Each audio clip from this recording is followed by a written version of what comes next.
Okay, I think we'll start, and I guess we are expecting people to join us as we go forward. It's a very, very important area where these folks are. It's important because they are the ones who actually absorb everything from the front line.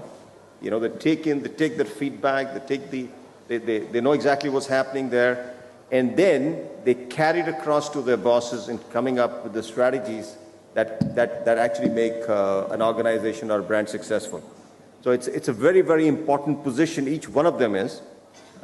In most cases, out of the 5 panelists that we have, 4 of them are directly reporting CEOs. And there's only one who's got one more person in between. Otherwise, effectively everyone's reporting directly to the CEO. So we had a very interesting time spending time together, trying to understand really what it takes. And I can tell you what I got in the last 45 minutes is a huge learning for myself.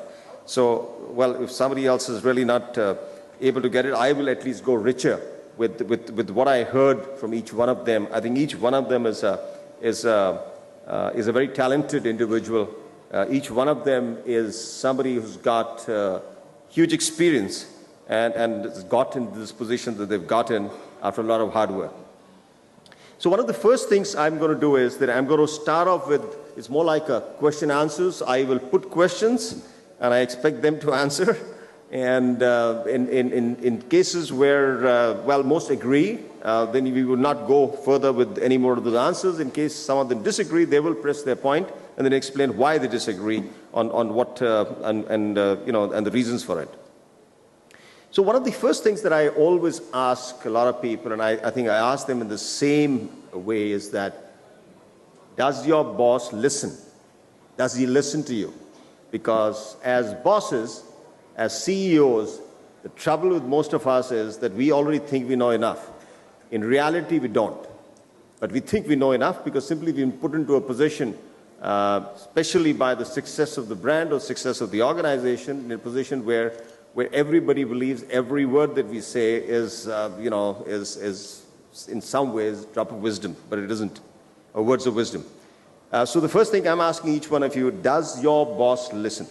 I think over the years I've realized to make your boss listen, like he said, you need to have your data point, but you also have to be very objective. Especially in my case where I'm working with an expat. So if you're not very objective and you are trying to make, a whole statement in too many words, that's where I feel the bosses lose their attention span because I feel they have a very limited span. So if you have to make your point, your case, or you want them to listen and make them listen, you have to be very clear and objective. Is my experience over the years, and that's what I think, it's also your rapport with your boss. So you've realized what to tell him so that he will listen. Said something very interesting about the time span. Surabhi, would you like to throw a little bit this thing on the time span that you have to make him listen? Yeah. It's like, when you say shoot off an email, the subject line will decide whether the reader really reads it. So similarly, when you're dealing with a boss who has, n number of things on his agenda, A, what you're going to tell him has to be relevant. B, it has to be in a language which he quickly can get what he wants and then goes on with whatever else is on his mind and agenda. So, but it's important that he listens. It's extremely important. So if you need to have a healthy debate, what you really need to do is maybe have a slot, have a time which is, which you fix with him so that you then have a debate wherein, there can be a discussion and he can listen. So you also have to know when to catch or have if it's an important topic, then you might as well fix an appointment and do it in a more proper manner. But you still haven't talked about the time span. So what kind of time span he gives you to listen?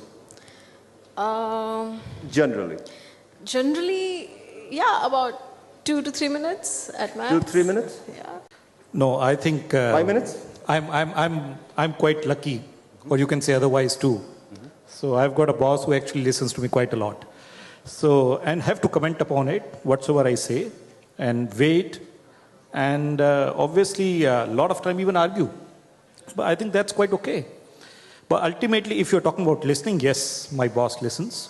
And, but I have to be extremely impactful to make her agree on what I want to do. Supported with lot of logics, And that is what it is. And I think historical success plays quite a lot in decision making, and a lot of time that plays a real scorer. So, as I understand, your boss is a woman? Yeah. And do you think it's normal for women to listen better than men? I'm married. I can say otherwise too. Okay. But then not. I cannot say for the same about my boss specifically, to be very frank. But yes, I generally feel either with guys or with women, I generally feel there's not much of the difference in terms of either in listening skills or otherwise as a skill set itself. That's what I believe. Samir, what time span does your boss give you to listen? It depends. If you have blocked a time slot with him, if you just go inside his room, then it's 2 minutes. You have to be crisp and. But generally, 2 minutes, 3 minutes, 5 minutes. Yeah. At least. I Otherwise, guess bosses are smart, so they can just catch up with what you want to say in 2-3 minutes. No, I'm not saying anything. I'm just trying to understand how much time yeah, you're in giving. cases where you have a detailed agenda, then we have to block in a time slot, which will depends what kind of agenda it's, whether it's 15 minutes, half an hour, 1 hour or so. But 2 to 3 minutes. In 2 to 3 normal, minutes? Yeah. Samir, your time frame?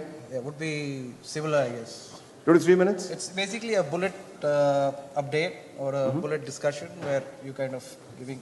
But if you got a formal kind of a presentation or a real estate trip, then obviously you get more time than you want sometimes. So. And Darshana, you said also 2-3 minutes? No, I think fortunately for me, so we have this once in a week 1 hour session. That is my session. So that's the time when I can 1 hour speak, debate, argue. That happens every week, but otherwise, yes. In your case, your boss is an expat. Oh, he is an expert. Does he give you 1 hour simply because he can't understand the way you speak? Or? No, we only meet him 1 hour in a week. Okay. No. I'm just trying to understand this. And you know, I'm absorbing it as much as I'm hearing what you're saying is. How do you get your point across in those 2 to 3 minutes? It could be a very important thing, which is bothering you. While you have the right to take the decision, it's bothering you, and you want to get his support. You want to be able to kind of go to somebody who's more experienced and get his views before you get. So how do you manage? Do you kind of stand in front of a mirror, work it out? Here's my watch, starting now, and okay, I've got this 2 minutes out, and I've got everything out there, and the expression I'm supposed to make. So how do you manage it? I'm just trying to understand this 2 to 3 minutes or 4 minutes, and I'm sure in your case I would ask Mark. I'm sure it's just because he doesn't understand you. Just I'm trying to ask, how do you manage that? Is that something that you are okay with? Samir just said, make bullet points and go inside those bullet points. Might as well take real bullets, and shoot him, man. Okay. No, but is it something, I'm just asking you, because I guess a lot of people sitting out here, for them they'd like to understand, and I'm sure quite a few of them are bosses themselves, would like to understand, is it okay to get those 2 to 3 minutes time frame that we give our... See, it depends. It depends on how you deal on a day-to-day manner. So if you're meeting him every day and he's pretty much hands-on and he knows what's happening, then he would know what your concerns are, or he would be able... So the communication is quite fast in that sense. And you can arrive at decisions fast. However, if you're not hands-on and if you don't know what's happening, then you'll need a larger, like a long brief. You'll start with the history and then go on to say, okay, this is what I want to do. Whereas if he's already in the know, then it's quite quick. Yeah, that's something which is very important. The communication frequency. So like she said, if you're having a daily interaction, and that's something which is giving him a clear where you're going, how you're going, your decisions required. So you don't need to really spend more time. And if there is a formal review, that's a different discussion. But Okay. in this... Which leads me to the second question. And that question is that, does your boss allow you to make mistakes? And whoever wants to answer. Does he allow you to make mistakes? Yes. And sometimes, yes. and Yes. sometimes it can be costly. I would say it's not about... Yes, I feel generally, I think bosses, they do allow at least first mistake or maybe even second mistake, but not the similar type of mistakes again and again. And generally as a boss, I won't allow that. But yes, I think, and I think everyone makes mistakes, and especially in our type of companies, the retail companies, everyone makes mistakes, and I think that's part of life. That's part of this So, business. Surbhi, you were just saying something. He does allow you to make mistakes, even Yeah, costly ones. in fact, we are encouraged to make mistakes. And I can say this with my hand on my heart. I've been in this company for 6 years, a couple of bosses. And yes, we are encouraged to make mistakes because our philosophy is that if you don't try new things, you will never succeed. You'll not move on. So we are definitely encouraged on making mistakes. We are encouraged to try. Mistake or not is what comes out of the market finally. Nobody can be very sure about whether it will it'll click or not. But yeah, you have to try. You have to do 10 things. One of them could be going wrong. 2 of them could be going wrong. Sumit, you recently, probably did a mistake. Maybe it's the short term, it's a mistake. You went in for a very high cost acquisition in terms of putting your brand out there. How do you feel about it? Yeah? Are you questioned these days and saying, why did we do that? We could have done it differently. No. It's a very costly mistake. Next No, time, don't you dare do it. No, if it's a mistake and it's something which has been looked into, and it doesn't sound this way that why have you done it and everything. It was a joint collective thing which at the same time when you're doing this kind of ventures, it's a lot of collaboration between different departments what you get into. But you're the one who brought it up. You're the one who finally signed on it before you gave it to your boss to sign on it. Yeah, but How can it be a collective decision? it's a collective decision. At the same time, it's one which has been signed by me. But it's a mistake which happens, so it's not that it's so gravity, so heavy that one you have done a blunder. But if it keeps on repeating over a period of time, then it's something which has to. Samir, are we hearing anything different? I mean, as I understand, all of you are saying your bosses allow you to make mistakes. See, And even sometimes costly ones, because if they say you don't make a mistake, you've done nothing. See, it's more about when you are creating an atmosphere or a culture for the organization to be open, to be empowered, to be free in their discussions, and the employees to be able to take decisions. Something like this obviously is a factor. There is a buy-in. There some things do go wrong, but are we repeating our mistakes, or are we learning from them, or are we talking about them, or are we just hiding them under the carpet and getting on with our life? So I think how the feedback is and how it's been communicated is what it is all about. And an organization will forgive you for something which obviously there is a learning attached to it. But if you're going to be doing these blunders, then I think there is a... I agree to Sameer's point. Depends that what is the ratio of repeat of these mistakes. If it's a frequent repeat, then it comes into category of blunders. So in that case, in any case, so it depends. If it's a mistake which has been one-off mistakes which has been done and which has been timely seen also, and there can be measures where we can try to rectify it also. So it depends on what kind of a mistake is it and what is the gravity of that mistake. And if it's a first time, it's a repeat thing, that's what. All right, takes so a decision. this is all about the mistakes. So you're saying mistakes are allowed to be made. You can make mistakes. In one case, I'm hearing from Surbhi, if you don't make mistakes, the people are looking at you actually and saying, why aren't you making mistakes? Is that right, Surbhi?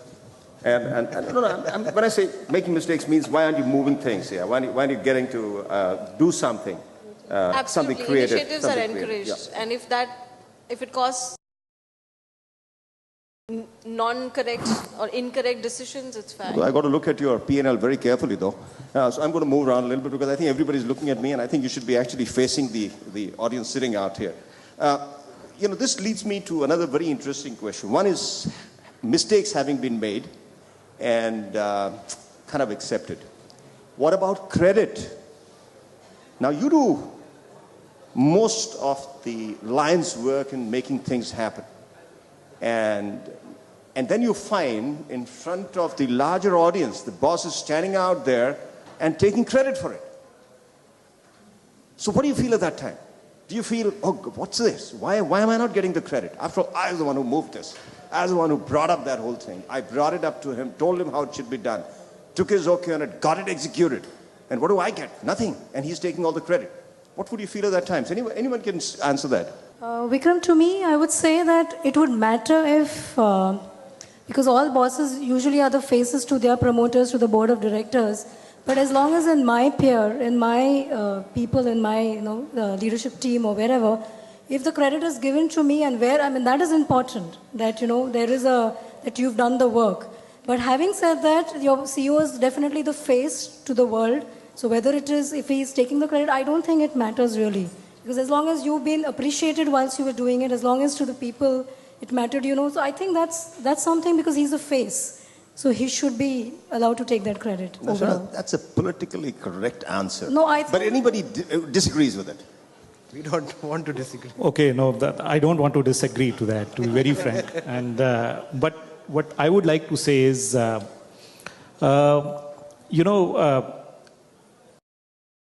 boss is a interface between stakeholders and the people, us.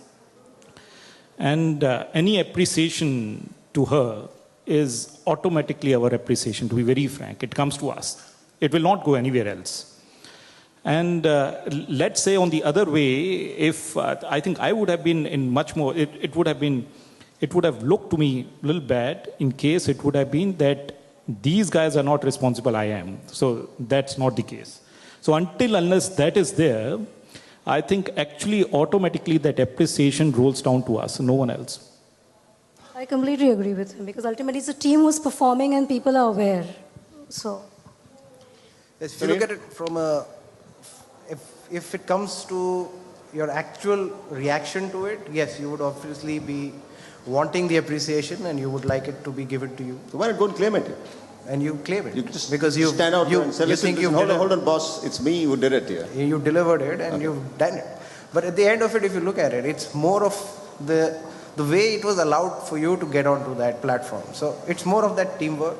And like these guys said, that there is that, the face which is representing to the various stakeholders. So I think that's where it Maybe I'm just going to come to the audience out here. How many mid-managers sitting here? How many people who head departments? Can you just put your hands up? Anybody who heads departments? Okay, whole lot of them. So you all head departments, you all report into the CEO? Is that right? Can I have the hands up again? All the people who are actually heading the department also. So can I ask you what you feel about it if your boss just takes away all the hard work that you've done? And, you're standing out there just kind of thinking, I put in that few years of hard work, and he stands there glowing out there, taking all that, this thing. Would you be as politically correct as Darshana is to say, that's all right, I expect you to take this because I know you're my boss, so please take it. No problems at all. Definitely, I agree with her. I am not politically correct. I mean it. Yes, because ultimately she's the boss, and I know whatever it is, it's jointly a team effort. So it's not a one man show. So when definitely one person has to stand for the brand, and that's the boss. But when it comes about the credit part, no doubt in the front of the audience, she might take the credit, but in front of the office and everybody, we are the boss. You've known Darshana before? Okay, that's okay. Anybody else with a contrarian view? I think I slightly disagree to not 100%, but to certain extent. Slightly kya hota hai? To certain extent. I'm not there. Why I'm saying, getting there. Please allow me just this much. Why I'm saying is that at least the person name should be there once the person has done that work. Whether overall accountability or responsibility lies with the CEO or president, but I think the mention of that particular person or the credit should be given. Whether it's in public or whether it's with promoters or whether it is with directors. And otherwise, you won't get recognized. So you're talking about appreciation? Vikram, if I have to add to it, it's like this. If the guy is secure, he will give you the credit for what you've done. How does Is he secure? So I'm saying if your boss is secure, he will not shy away from giving the credit where it stands, where it holds good.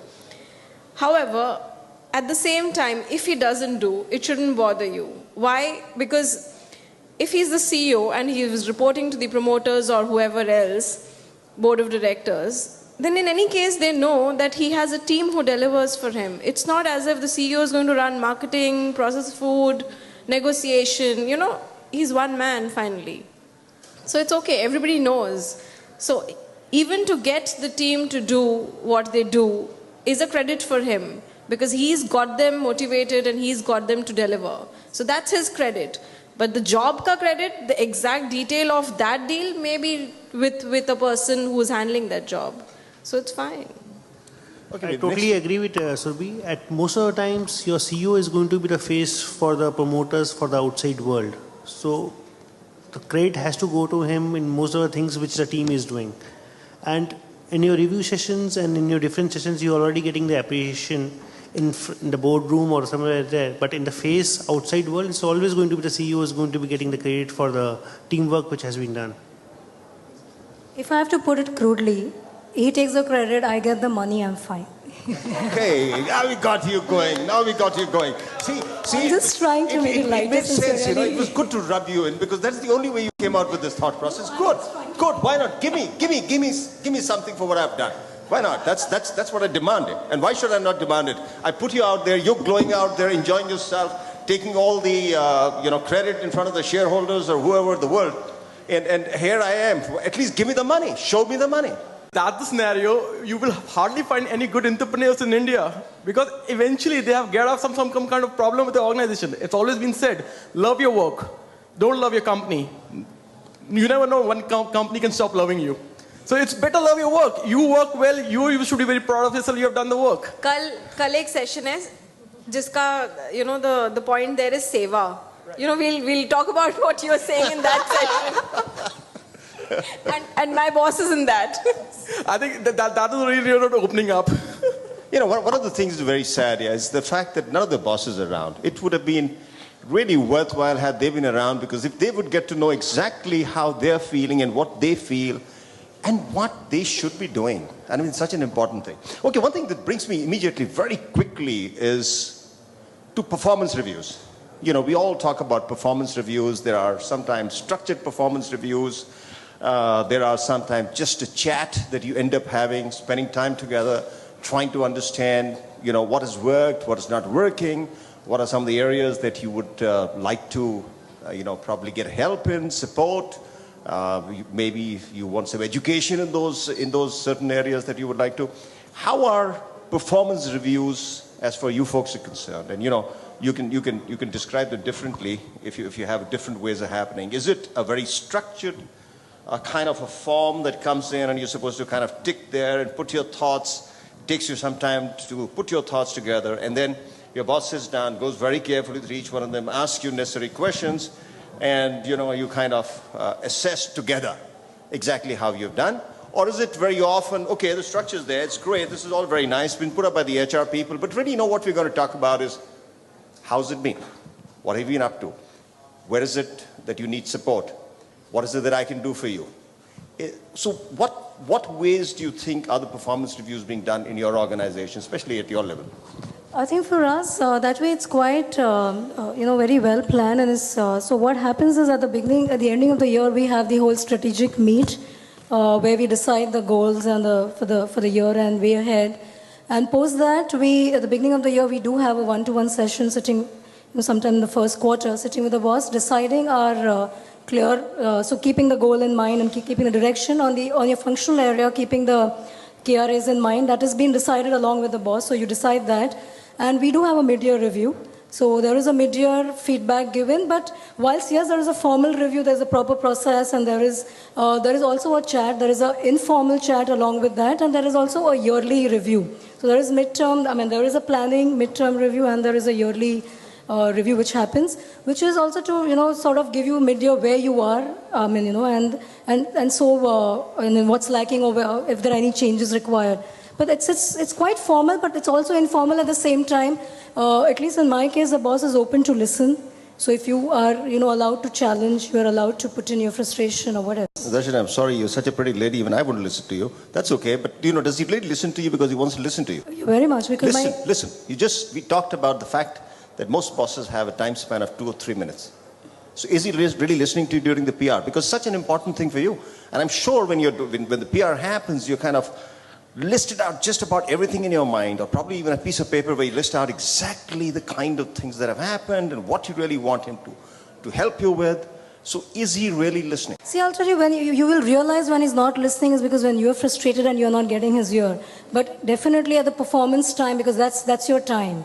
So, definitely a CEO, and at least in my case. So how much of a time does the performance take? It's usually a 45-minute to 1 hour session. Okay. where you are doing, the first is going through your KRS and points, but after that it's purely the chat, which is it's really an informal chat which happens, talking about your frustrations or challenges or what you're facing. So yes, that does happen. Okay, great. It is a Anybody else? two-way. Anybody else wants to tell me anything different to this? I mean, this is a very formal, prepared by HR, handed over to the boss. He sits down first through all that paperwork, marks out all this A, B, C, D, E, F, or whatever, 1, 2, 3, 4. He does all that work, and then he sits down and asks you some questions in terms of, okay, so what support do you need? What do I need to get yourself into? So anything different you're telling me? We see, if I have to say, then actually in retail, review is every day, because we get our sales numbers every day. But yes, objectively, if you are asking our review... But isn't the review all about you? I mean, really bothered about your numbers Yes. sales numbers. They have nothing to do with you at that time. It's really what No, the but we organization- deliver the numbers, I would say. True, exactly. That I agree. Okay, go ahead. And I would say, I think review mainly for us is about work, about the company, how we are doing, to be very frank. Once you are reporting to the CEO, then actually it is about, it's more of a review about the company. Until unless you are going terribly wrong in one of your personal traits. If you're going terribly wrong in your personal traits, then obviously the CEO will actually remark you on your personal traits. But then otherwise, I think majorly for us, it's a review of the company, to be very frank, when a general manager is going to be reviewed, or what we have delivered. For us, of course, it's a half yearly review, and then it's a yearly review. But then we also have sort of a monthly review in terms of all of not only numbers, but otherwise too. And where it really makes us, it prepares us for the next month altogether, because it's a retailing company and we need to be, I think, alive every day and die every day, as we say. And then I think I generally feel a monthly review is not a bad ploy to have, especially in a retail company, because it makes your boss aware what you have been doing. It makes the company aware what we have been doing. Your pluses and minuses, and you can obviously be cautioned if you are in too much of minuses, so that you can actually recover in the next 11 months or next 5 months. All right, anybody wants to add anything to it or say something different to this? One is this media review is more about a mentoring or a coaching kind of a setup. So you're saying the mid-year review is more about mentoring and coaching? It's not about finding a fault or you're not X number. So it's more about how do you achieve as a team and your team to deliver that number. So that's, I think, very important. Okay. Then if you get into the formal process, yes, there is a number if you've achieved or not achieved. But that is pretty much a moot point by the end of the year, where if nobody knows, you'll never reach, or have you reached or not. So it's more about how you are doing, what you need, how you're going to get to it. So I think that's what I see. In our case, it's a two-way feedback time once a year. That's very However, good. Are you sure it's a two-way feedback? I like that. So I'm specifying. So I'm saying... I need to specify, because I get worried when somebody says two-way. Yeah, so, no, it is, really. So, throughout the year, you're anyway interacting, and you pretty much know how the other... It's not as if, we're in different countries, and, the communication is only limited to work. So, you pretty much know how you both are doing vis-a-vis each other, and vis-a-vis work, and how your performance is. So, for us, like, BBM chat is what we usually use to do all kinds of communication. However, at the end of the year, it's your time where your strengths and your weaknesses will get discussed, how to improve them will get discussed, and at the same time, the guy will ask, my boss asked me, Acha, batao ki, what are the things that you would want me to change? So that's the opportunity, or that's the feedback session, which I said two-way feedback. So you do give feedback at some times that, okay, boss, this is not how I think this should be done, or this is not what motivates me. Because it's like a relationship, and very akin to how you build your other relationships. You really have to help the other guy develop you, and vice versa. So it's a long-term thing. Because you just said something very interesting, that your boss asks you, what is it that he needs to do to change things? Is that what I hear? Yes. Yeah, that's a... In our case also, we have a development program which is discussed at the end of the year, which is not only numbers, what your KRA was, but your development program in terms of soft skills, in terms of how you have to progress further. And it's a two-way communication, that where you also give your feelers and your inputs in terms of how do you like your boss to behave and have a development program for you and all. So that's something which also happens with us on a yearly basis, where apart from the monthly and quarterly reviews of numbers and KRAs, we touch points of this development and the soft skills. Tell me, ladies, there's a lot of ladies sitting out there. Do you have bosses? Do you have bosses? Right? And do you have reviews? Like the one they're talking about, a performance review? Yeah, you do? Okay, does your boss ask you, in the same way that we just heard Surbhi say, what is it that I can do for you? And tell me truthfully. Go ahead, exactly, because we want to, it's more like taking a poll out here. How many bosses are like Surbhi's boss? No, not really. He never asks us normally.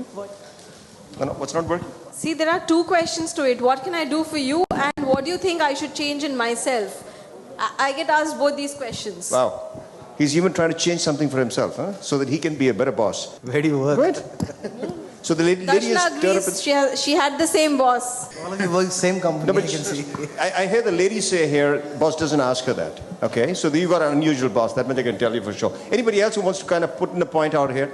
Anybody with this performance review, the so-called, very set kind of a performance review that we all go through, is there anything that gets done in the manner that we just heard Surbhi say? Especially a boss telling you, is there anything that I can do for you? Right? Is there anything that I can do you? Anything that I need to change about myself? No, I don't think so. Not always, because I work with Indian company and multinational. Not always. क्या होता है वो थोड़ा सा No. It is not. बोलो It is यार not. नहीं है It is not. चलो, that's good. Good to hear that. Good to hear that. Thank you. Just wanted to get that. Okay, great. I mean, it is. Surbhi, I can tell you, it is an unusual thing to hear, and that's a great thing to hear. That's a great thing to hear, especially when your boss is not around. Yeah, you mean it. That's for sure. You mean it at that time. Okay. Now, what kind of a boss what do you want here? I mean, or do you think the boss should be? Should he be because he's very knowledgeable, extremely knowledgeable? You want him to be directive, teach you, tell you how to do it, literally help you with the execution. The other one is supportive. You think you know what to do, however, you go to him and he listens to you and he kind of supports you. All right, yeah, that's what you think, go ahead, do it. Or the third kind, who's consultative, in the sense that he consults with you. I mean, in the sense that when you go to him, he will ask all the pointed questions. He will ask you to look at the pros and cons. He will ask you to go through the options available to you and still allow you to make the decision after he has broken it down for you, while you're doing all the talking. He just listens mostly. So what kind of a boss do you think would each one of you ideally want? And you can, each one can say the kind of boss you want. So you want a directive boss, you want a supportive boss, or you want somebody who's actually a consultant? How about no boss? Wow. How about no boss? That's wonderful. That's the next question of mine that is going to anyway come. How about all three? Because, like you can't find an ideal partner, I don't think you can find an ideal boss somewhere. But to me, if you say a lot of all of three would be great, because consulting when required, supportive when required, and directive when required. It's sort of saying that he has to be that inspirational leader. He's motivated, passionate, walks the talk. You're asking for Superman now. Superman's only in comics. You're asking for Superman. Isn't that somebody who's asking for a Superman here? How many people would really think that you would get the kind of boss that she's talking about? You think you can get a boss who's directive, who can tell you at that time, at a particular way, when you're not sure about what to do. And at the same time, he's supportive when you think you know something and allows you to do it. Another one who kind of makes you go through the pros and cons so that you don't make a mistake. Make you go through the whole decision-making process. It's really a decision-making process. He's kind of, making it, working with you to go through that. But anybody who thinks you can get a boss like this? Anybody's got a boss like this out here? Nobody's got a boss like that? Anybody out there, sitting out there on the dais, who can say they've got a boss like that? All three things combined? I don't know. We've got to still think. You've got to talk to my guys then. Okay. You see, I think that it's not easy to be a human like that. I would say one can be knowledgeable. The other thing is should be that much knowledgeable that even supports you in your wrong decisions. Now, if one is knowledgeable, then obviously someone is going to criticize you for your wrong decisions because he or she is more knowledgeable than you. On the other hand I would say, it's not easy. It's on us also, I would say, when we talk to our subordinates. A lot of time it happens then when you are knowledgeable than your subordinates more and you feel he or she has done a mistake, you are definitely going to talk to them about it because you feel that maybe your buy-in was important in that decision. So that's what I feel. I feel it's not easy to get a knowledgeable boss and supporting you in all of your mistakes.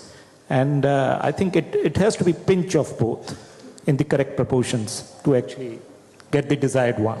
You know, what I really look for is energy. You know, if the guy has a lot of energy, it vibes on, you know, it rubs on to you. Why do you think it's going to be a guy? It can be a woman. He's got a woman as a boss. Come on. Why do you think bosses all look like bald, you know, those tough looking? And you both are women, right? So, guy is a generic term, I use. Okay, that's all right. Okay, if the boss. So, you know, what I really look for is energy and that kind of helps you sometimes when you are down and out. But otherwise, I would rather have somebody who would, you know, give me broad direction and then leave it to me to, you know, do the job and do it well, do it to my satisfaction, and let me take my decisions. So I think you need a mix of a consultative boss as your first priority. But then at the end of it, sometimes you get bogged down with all these decisions and sometimes you feel that maybe this is not right. So then you get on to, okay, let's look at a directive kind of option. So somewhere there is that mix or the matrix where you kind of, which makes it work for you. Because at the end of it, there is no right decision or wrong decision at the end. So I agree with Samir in terms of the mix should be there, but somebody as a boss should be giving me more food of thought so that I can take my own decisions and give me just a directions whenever I require and to go ahead with whatever empowerment I have. So that's a boss which needs to be there. More giving in terms of directions, in terms of food of thought, of taking my own decisions, making my own pathway and how to take the things forward. So basically you're saying, educate me. Yeah. I'll take the decision. Yeah. Just give me a food of thought. So you educate me. Give me what you know. Give me what you know.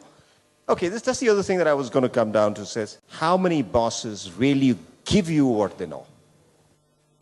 Give you what they know. Because remember, one of the thoughts that always could be in the back of his mind is that you could be the next person taking your seat.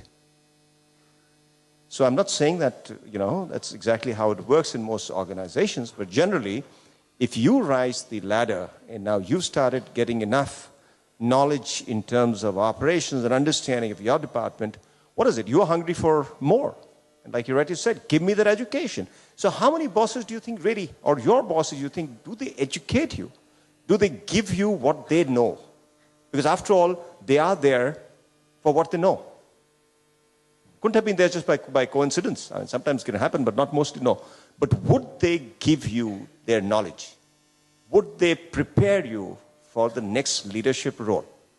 And be honest about it. Let's hear from you. I think it's about getting that kind of freedom and that kind of interaction.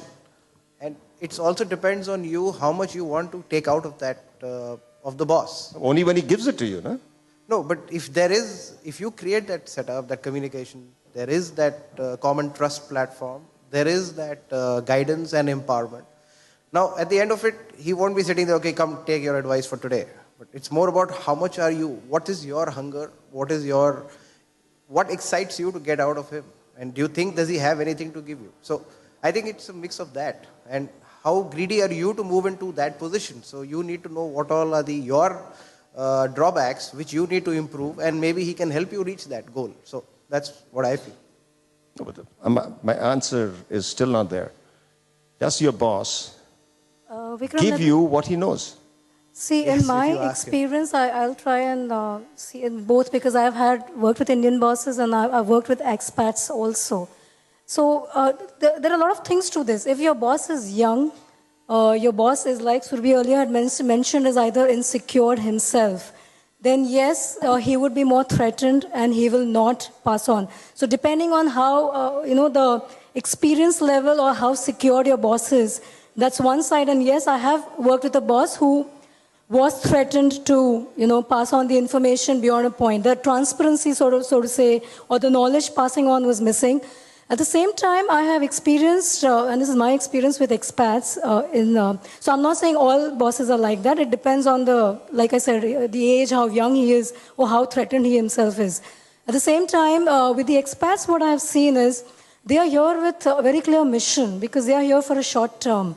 These people don't have to otherwise prove a point. They are here for their contract, 3 years, 4 years, whatever. So they are really people on the move, and they definitely want to pass on as much, because they want you to start performing it to their level. And being retail new or nascent in India compared to where they come from. And these guys, so generally that difference in that sense, I would say yes, I've seen. So I don't know if I'm answering your question. You are answering it very well. I think one of the things you've clearly said is that as far Indian bosses are concerned, it may not be. In the case of expats, it's mostly so simply because they are here for a limited time.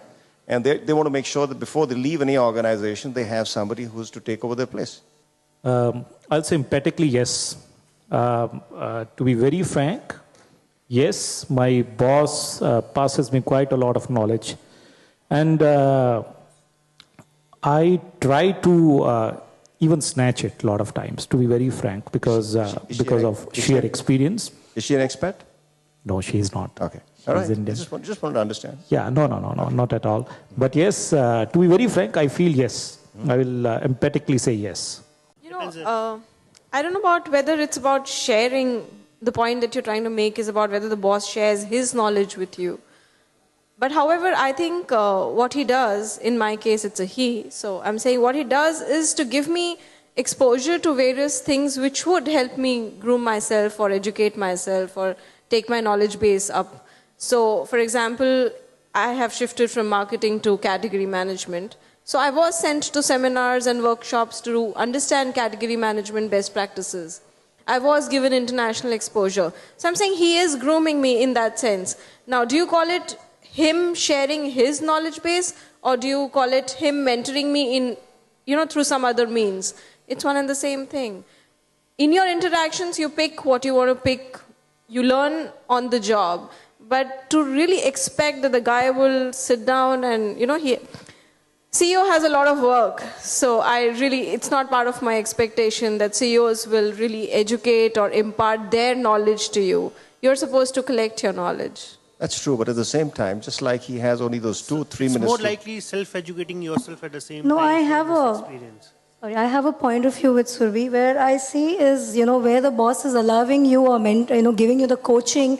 It's a good coaching style because he wants you to, gather that or become, for his team has become his strength because you're new to that field.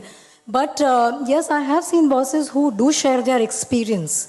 You say the knowledge, or in my experience, this is how we've done, this is how it should be. So that's a difference between coaching and sharing your own experience, your own knowledge. I would say these two are different things. I agree. I think Surbi was making a point that the boss was actually helping her ease into her role by providing the necessary inputs that she required. But I think the question that I was asking is he helping you grow into his role? It's a very specific question. Is your boss helping you grow into his role? Is he preparing you for the next leadership role? In my case, yes. Because I have got a level in between, so... Oh, that's right. So you know where you can get there. Yeah. But in the other cases, you're going to usurp the boss's chair. So is he ready to allow that to happen? Because remember, traditionally in India, you can see exactly our political system. Even at 80 and 85, we are still continue to rule, continue to stay on the chair, irrespective of what it is. So that's just a point that I was trying to make. Okay, the other thing that while we talked about this. Sorry. Go ahead. Sorry. So let me give you an example. It does happen, and it has happened with me. So my journey has been exactly that. My previous boss actually groomed me to head processed food, and which is what I'm doing this year. So last 2 years, he was doing exactly that, not only imparting all of the knowledge that he had, but also giving me hands-on experience by working with him. And then, yes, I have taken his job in that sense, and he's moved on to Great. something That's a great story, because this is exactly That's what I not the think. CEO's job. What that's I fine. like to But add he's here got you is we have this talent segmentation where each and every individual in that particular bracket is looked at. Where is the grooming? Where is the next level? Is the person fit today? Is he moving into the next? So it's a complete overall evaluation of the individual and growing the person. So that's what happens with us. And that's something which is really what we look forward to, because we know that there is a level at the board which we can be part of. The only thing that I wanted to know was, well, I did talk about the kind of boss that you preferred, and we came down to 3 different basic levels. But there's another boss that, that I was trying to draw out from you, was a boss who is more of a mentor, who's a gardener, as one would call it. He's the one who is watering you so that you can grow. So is that something that you have started seeing as the next thought process in the CEOs or bosses, to say, I've got to groom this person now. I actually got to become a gardener myself and start seeing how can we create the next level of leadership, just like you would grow the next plant. Precisely. The old one's dying. That's what I was talking about. The nurturing of this talent pool which is there, to give them that kind of awareness, education, on-the-job training if needed, or an exposure to a different department. So if you're moving from category to marketing, marketing to operations, operations to customer relations. So that is where the whole overall, I don't know if I've answered your question. Yes, you have. You're answering it well. Definitely happening. Now, listen, I've come to the end of all the questions that I had, pointed questions that I put across, and I must say I've got an extremely talented set of people sitting out there. Look at the answers they've given here. Isn't that excites you? I mean, I would love to have literally all of them on my team. It's just wonderful to have people who are so committed, who are actually talented, committed, and on top of that are ready to learn as we go forward. I have only time for 2 questions that you can ask the panel directly, right? It's not something that I put questions to you and you answer me. You don't need to do that. But out of the folks who are sitting out there, the folks who are going to be the next level of leaders, or the next CEOs for that matter, maybe the next time we come here, you'll find a few of them already turned CEOs. Okay? So you have a right to ask a question to budding CEOs. Anyone here wanting to ask them a question directly? Before I close the program? Well, it doesn't look like it. Seems a lot has been absorbed by each one of you, each one of the delegates out here. But what I must say is that I'm actually being privileged to have such good quality people sitting in front of me. Some wonderful answers, some great thoughts, and more importantly, I think they were so frank. They're so open. I only wish their bosses were sitting here, but as I understand, this program is being taped. It's being taped? Yeah. Okay, I will absolutely make sure that each one of your bosses gets a tape or a CD, in whichever format that we can help get it. And I will also make sure that I call each one of them and tell them, have you seen it? Right? And I'm going to do that. I'm really going to do that, because I think it's something that each one of them should really see and understand exactly how and what you feel about their leadership, about them, and what you feel. And I think more importantly, what I think we carry back from what we've discussed today is that when you get to the CEO's level, what would you want to do for your people who are going to be below you? I think that's one of the important lessons at all times that we've got to remember. We should not expect anything from anyone if we can't deliver it to somebody below us. So that's the important part. I would want everybody to get up and give a standing ovation to these wonderful people sitting out there, because it's really been their show.